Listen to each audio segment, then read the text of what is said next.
Hello friends, Radhe Radhe. एक और नई वीडियो में आपका स्वागत है। तो आज हम बात करते हैं राजस्थान पुलिस एग्ज़ाम 2025 के बारे में। राजस्थान पुलिस एग्ज़ाम निर्धारित समय पर होगा। 20 से 25 दिन में कैसे हम अपनी तैयारी को बेहतर बनाएं, टेस्ट दें या ना दें, किस सब्जेक्ट पर अधिक ध्यान दें और करंट अफेयर कितने माह का पढ़ें और कैसे पढ़ें, इन सब बिंदुओं पे आज हम चर्चा करेंगे। तो सबसे पहले हम बात करते हैं एग्ज़ाम के बारे में। मेरे हिसाब से एग्ज़ाम आपका निर्धारित समय पर ही होगा। अब मेरा जहाँ तक मानना है, आपका एग्ज़ाम 14 सितंबर को ही होगा, इसीलिए आप अपनी पढ़ाई पर विशेष फोकस करें। अब हम बात कर लेते हैं टेस्ट के बारे में। अब हमें टेस्ट दें या ना दें। देखो, 20 से 25 दिन आपके एग्ज़ाम को बचे हुए हैं। टेस्ट देते हो और आपके नंबर कम आते हैं तो आप डीमोटिवेट हो जाओगे, इसीलिए आप अब मेरे हिसाब से टेस्ट ना दें। और आपके मन में सवाल आ रहा होगा कि किस सब्जेक्ट पर ज़्यादा करें और अपनी तैयारी को कैसे बेहतर बनाएं और करंट कितनी माह का पढ़ें। सबसे पहले हम बात कर लेते हैं कि किस सब्जेक्ट पर हम ज़्यादा फोकस करें। तो हम इसको कैसे तैयार करें। तो पहले पोर्शन के लिए आपने जहाँ से अब तक कंप्यूटर के या तो नोट्स बनाए हैं या फिर आपके पास कोई भी कंप्यूटर की बुक है, आप उसको ज़्यादा से ज़्यादा रिवीजन पर ध्यान देंगे। अब मैं कंप्यूटर के लिए किसी भी यूट्यूब चैनल या कहीं से किसी अन्य स्रोत से बिल्कुल भी नहीं पढ़ेंगे। आपने अगर नोट्स बना रखे हैं शुरू से अब तक जहाँ से पढ़ा है, अगर कंप्यूटर के नोट्स बना रखे हैं तो आप उन नोट्स को पढ़ेंगे। और आपके पास जो भी बुक है, किसी भी लेखक की है जो आप शुरू से अब तक पढ़ रहे हैं, बस उसी को बार बार रिवाइज करेंगे। कंप्यूटर के लिए किसी भी यूट्यूब चैनल या मैराथन या किसी नई न्यू बुक से अब बिल्कुल भी आपको पढ़ने की ज़रूरत नहीं है। आपने जो अब तक पढ़ा है रिवाइज करते रहेंगे, क्योंकि इसका वेटेज थोड़ा ज़्यादा रहता है। और आप ये ना सोचें कि हम पढ़ रहे हैं, हमसे क्वेश्चन नहीं बन रहे हैं, सब बनेंगे एग्ज़ाम में। कुछ क्वेश्चन ऐसे होते हैं जो पढ़ने के बाद भी नहीं बनते। अगर आप ईमानदारी के साथ अब तक जहाँ से भी पढ़ा है आपने कंप्यूटर को, वहीं से आराम पढ़ें। अब मैथ और रीजनिंग का भी वेटेज बहुत रहता है, तो आप इस बात का विशेष ध्यान रखें। अगर आपने मैथ्स और रीजनिंग के अगर कहीं से नोट्स बनाए हैं तो आप उनसे रिवीजन करें। अगर नहीं बनाए हैं तो आप इसके मैथ और रीजनिंग की प्रैक्टिस आप यूट्यूब वगैरह से भी कर सकते हैं। अगर आप नोट्स बना रखे हैं तो फिर आप मोबाइल फ़ोन से दूर रहें बिल्कुल भी, और आप सिर्फ और सिर्फ जहाँ से नोट्स आपने अब तक बना रखे हैं, बस जो पढ़ा है उसी को रिवीजन करते रहें। मैथ्स और रीजनिंग के लिए ओनली आप अब पढ़ सकते हैं, बकाया किसी भी सब्जेक्ट के लिए हम यूट्यूब या किसी नए सोर्स से नहीं पढ़ेंगे आप। और इसका वेटेज सबसे अधिक रहता है। और लास्ट टाइम में आपने शुरू से अब तक क्या पढ़ा है इससे कोई मतलब नहीं है। अगर आप लास्ट 20 से 25 दिन हैं, इसमें अच्छे से जो पढ़ा है अगर उसे आप अच्छे से रिवीजन कर लोगे तो आपको परीक्षा में अच्छा बेनिफिट मिलेगा। इसीलिए आपको कंप्यूटर को विशेष ध्यान से अच्छे से टाइम दे के कंप्यूटर को पढ़ना है। मैथ और रीजनिंग को अच्छे से करना है। अगर आप इनमें से अगर आपका कोई सब्जेक्ट वीक है और या आपने बिल्कुल नहीं पढ़ा है, मान लो रीजनिंग या मैथ कोई सब्जेक्ट आपका वीक है और आप ये सोच रहे हैं 1 महीने में से पढ़ लूँ, तो आप एक आध सब्जेक्ट को थोड़ा बहुत स्किप भी कर सकते हैं, बट सभी सब्जेक्ट आपको पढ़ने हैं। और मैथ और रीजनिंग की जितनी प्रैक्टिस करोगे उतनी ही आपसे एग्ज़ाम में क्वेश्चंस बनते जाएंगे। तो ये तो बात हुई मैथ और रीजनिंग फर्स्ट पोर्शन जो कि 60 नंबर का आता है। अब बात कर लेते हैं हम सेकंड पोर्शन के बारे में।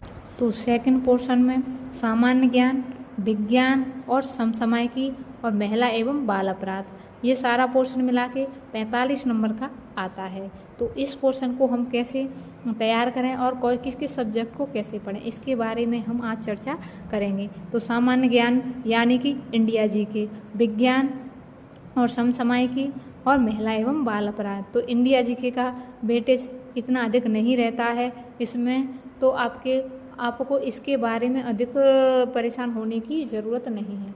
इंडिया जीके के लिए आप कहीं से जिस बुक से पढ़ रहे हैं PYQ, सारे सब्जेक्ट के PYQ भी आप पढ़ लेंगे तो आपका काम हो जाएगा। और साइंस का भी कम से कम 10 से 12 क्वेश्चन आते हैं। अगर आपने थ्योरी वगैरह कहीं से पढ़ रखी है तो उसी को रिवीजन करें।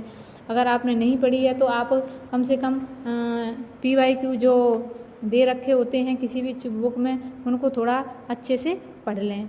और सबसे ज़्यादा ध्यान महिला एवं बाल अपराध में आपको धाराएं या कुछ भी पढ़ने की बिल्कुल भी ज़रूरत नहीं है, क्योंकि अगली बार से उनको हटा दिया गया है। महिला एवं बच्चों से संबंधित राजस्थान सरकार की जो योजना है और ये योजना किस क्षेत्र से है, कब लागू हुई, और इसका थोड़ा बस इस हिसाब से आपको महिला एवं बाल अपराध को पढ़ना है, क्योंकि इसका वेटेज 10 से 11 क्वेश्चन के करीब इससे आएंगे। तो इसको भी आप अच्छे से पढ़ लें। अगर आपने कहीं से शुरू में जिस यूट्यूब चैनल से क्लास लेकर अपने नोट्स बनाए तो आप उन नोट्स को पढ़ें।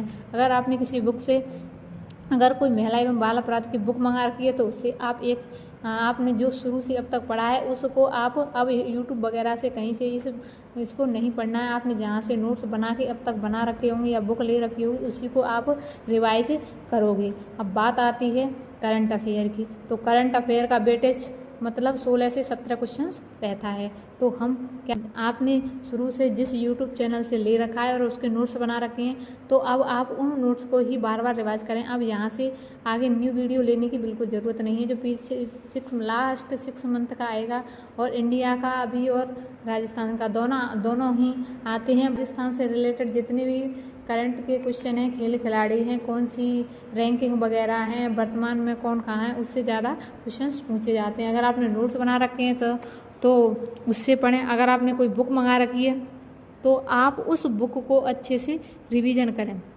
उस बुक को अच्छे से पढ़ें। और समसामयिक की राजस्थान से रिलेटेड जो भी खिलाड़ी हैं इंटरनेशनल में नेशनल में गए हैं राजस्थान से रिलेटेड हैं तो उनको अच्छे से पढ़ें। राजस्थान से रिलेटेड ज़्यादा आएगा। मान लो 17 क्वेश्चन 15 से 16 क्वेश्चन अगर करंट अफेयर के आते हैं तो 8 से 9 क्वेश्चन राजस्थान से आएंगे, 5 से 6 क्वेश्चन आपके इंडिया करंट से आएंगे। तो आपको विशेष ध्यान राजस्थान करंट पर देना है। और जो राजस्थान के खिलाड़ी हैं, खेल हैं और कौन सी रैंकिंग है और इन सब के बारे में हमें पढ़ना है। करंट को हमें बुक्स दी है तो फिर बुक्स से पढ़ें। फिर उसके लिए हमें इसके लिए करंट के लिए अब हम ना तो कोई मैराथन लेंगे ना ही किसी यूट्यूब चैनल से पढ़ेंगे। क्यों 20 से 25 दिन बचे हुए हैं तो आप इसका सदुपयोग करेंगे। क्योंकि अगर आप एक 9-10 घंटे की एक बार करंट अफेयर की मैराथन ले लोगे बट उसमें समझ में नहीं आएगा। जब तक क्वेश्चन को 2 से 3 बार अच्छे से नहीं पढ़ेंगे, चाहे आपने नोट्स बना रखे हैं तो उससे, अगर बुक ले रखे हैं तो बुक को ही अच्छे से पढ़ेंगे। फिर हम करंट अफेयर के लिए कहीं से भी नहीं पढ़ेंगे और मोबाइल फ़ोन से तो बिल्कुल भी कुछ भी नहीं पढ़ना है अब आपको इसके बारे में। तो ये तो हुई सेकंड पोर्शन की बात। अब हम बात कर लेते हैं आपके थर्ड पोर्शन जो कि 45 नंबर का आएगा। और 45 नंबर का आएगा जो है हमारी राजस्थान जीके। तो राजस्थान जीके के लिए आपने जो बुक्स पढ़ रहे हैं शुरू से एंड तक उन्हीं को पढ़ें। आप मैराथन वगैरह कुछ भी नहीं लेनी। PYQ की है तो वो, या फिर आपके पास जो नोट्स अवेलेबल हैं उन्हीं को अच्छे से बार बार रिवीजन पर विशेष फोकस करें। जितना आप इसका रिवीजन करोगे उतनी ही आपकी ये सब्जेक्ट मजबूत होगी। तो राजस्थान का भूगोल, इतिहास, कला, संस्कृति और राज्य व्यवस्था, इन तीनों को आपको अच्छे से जो आपके पास बुक अवेलेबल हैं उनको अच्छे से पढ़ेंगे। किसी यूट्यूब चैनल वगैरह से राजस्थान जी के नहीं पढ़ेंगे। अगर आपके पास कोई PYQ की बुक है तो आप उससे पढ़ सकते हैं, बट जिस बुक से आप शुरू से अब तक राजस्थान जी के जहाँ से पढ़ रहे हैं बस उसी सोर्स से बार बार उसी को आपको रिवीजन पर विशेष ध्यान देना है। और बात रही राजस्थान की अर्थव्यवस्था और भारत की अर्थव्यवस्था की, तो आपके पास करंट से रिलेटेड क्वेश्चन आएंगे तो वो आपके करंट से कवर हो जाएंगे। इसके लिए आपको कोई अधिक पढ़ने की ज़रूरत नहीं है। आपको अपने टॉपिक बात रही टॉपिक की किस टॉपिक से कितने क्वेश्चन आएंगे, तो ये देखो ये एग्जामिनर के मूड पर डिसाइड करता है वो किस सब्जेक्ट से किसी से कम और ज़्यादा कर सकता है। ये फिक्स नहीं है कि इससे इतने ही क्वेश्चन आएंगे, बट राजस्थान जीके को आप अच्छे से पढ़ लेंगे और पहले वाले पोर्शन को अच्छे से, इन दोनों का वेटेज बहुत है। अगर आप इन सब्जेक्ट को भी क्लियर कर लेते हैं तो आपका काम हो जाएगा। अगर आपने अभी तक कुछ सब्जेक्ट ऐसे हैं जिस पे आपकी अच्छी पकड़ है, कुछ ऐसे हैं जो आपके बिल्कुल वीक हैं कि आपने बिल्कुल भी नहीं पढ़े हैं, तो आप बिल्कुल भी परेशान ना हो। एक आध सब्जेक्ट आप पर नहीं आ रहे हैं तो आप स्किप कर सकते हैं, बट आपको ये 20 से 25 दिन आपके बचे हुए हैं, इसमें आपको बेहतर तैयारी और आप विशेष ध्यान आपको रिवीजन पर देना है। जितना अधिक आप रिवीजन करोगे उतना ही अच्छा आपका एग्ज़ाम में प्रदर्शन होगा। तो आपको इन 20 से 25 दिन को अच्छे से मैनेज करते हुए अपने सिलेबस को अच्छे से कंप्लीट करना है और आपने अब तक जो पढ़ा है उसी को रिवीजन करेंगे। आप एक सब्जेक्ट के लिए जहाँ से पढ़ रहे हैं उसी से पढ़ेंगे। 10-10 बुक्स से पढ़ने की बिल्कुल भी आपको ज़रूरत नहीं है।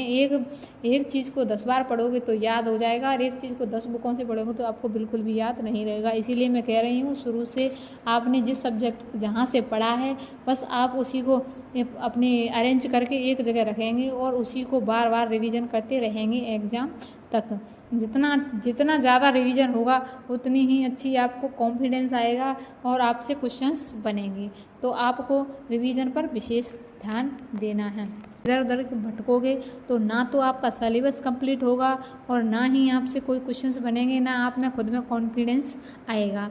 तो आपको रिवीजन पर विशेष ध्यान देना है और आप सेलेक्टेड मटेरियल है उससे ही आप अपना रिवीजन करें।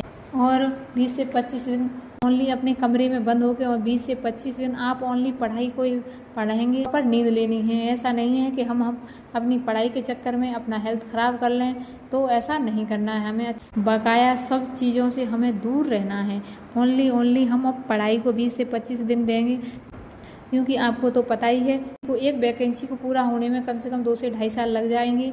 तो आप दोबारा पढ़ने से अच्छा है कि 20 से 25 दिन में अच्छे से पढ़ के अपना एक स्थान सुनिश्चित कर लें। और बार हमें मौका नहीं मिलता है। अगर आपको इस बार मौका मिला है तो इसका आप अच्छे से इस टाइम का अच्छे से सदुपयोग करके आप अपने एग्ज़ाम पर फोकस करें। 20-25 दिन सब कुछ छोड़ के और मोबाइल फ़ोन से दूर रहें। कम यूट्यूब खोलोगे और आप उनको देखोगे, फिर किसी को आज देख लिया, फिर दूसरी आ गई उसे देख लिया, फिर उसे छोड़ दिया। इस तरह से करोगे तो आपका क्या है कि सिलेबस कंप्लीट नहीं होगा और आप अपने लक्ष्य से भटक जाएंगे। तो इससे अच्छा है कि आप यूट्यूब चैनल से यूट्यूब से कुछ भी नहीं पढ़ेंगे। ओनली आप चाहें तो मैराथन से ओनली मैथ और रीजनिंग की प्रैक्टिस कर सकते हैं। अगर आपने नोट्स बना रखे हैं तो उनको भी लेने की बिल्कुल भी ज़रूरत नहीं है। और वर्दी पाने का मौका आपको बार बार नहीं मिलेगा। आप जितना इन 20 से 25 दिन में जितने अपने सिलेबस को रिवाइज कर लोगे उतना ही आपको अपने आप पर कॉन्फिडेंस आएगा। इसीलिए आपको विशेष ध्यान देना है रीजनिंग पर। और आप मोबाइल फ़ोन से दूरी बनाएंगे, ओनली बुक से पढ़ेंगे, क्योंकि बुक से पढ़ोगे तो 8 से 9 घंटे में बहुत सारा आपका मटेरियल कंप्लीट हो जाएगा।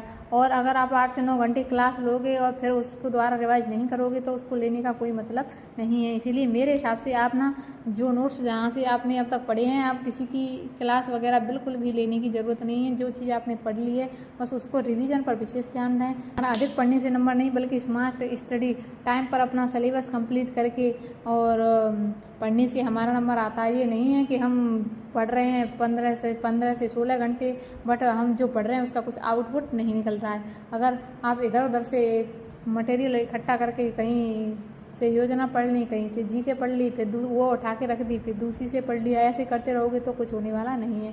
अभी आप डिसाइड कर लो और बहुत ही अच्छा मौका है। 20 से 25 दिन ज़्यादा से ज़्यादा रिवीजन पर ध्यान दें।